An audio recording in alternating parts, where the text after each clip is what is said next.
Ever put your car in reverse and nothing? No camera, no picture, just a blank screen. I'll show you how to bring your Kia Sorento's backup cam back to life. First, check the basics. Is your camera lens clean? Sometimes dirt or water is the only thing in the way.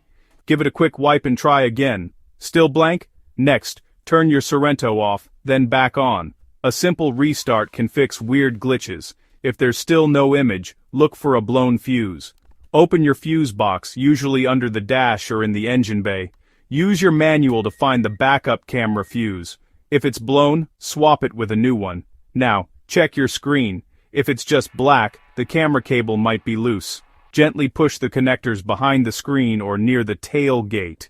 Make sure everything's tight and secure. If the camera's still not working, it might be time to visit a pro, but most issues are simple. Just a dirty lens, a blown fuse, or a loose wire. Try these steps first. Save some cash and get your backup view back. Thanks for watching, and good luck fixing your Kia Sorento backup camera.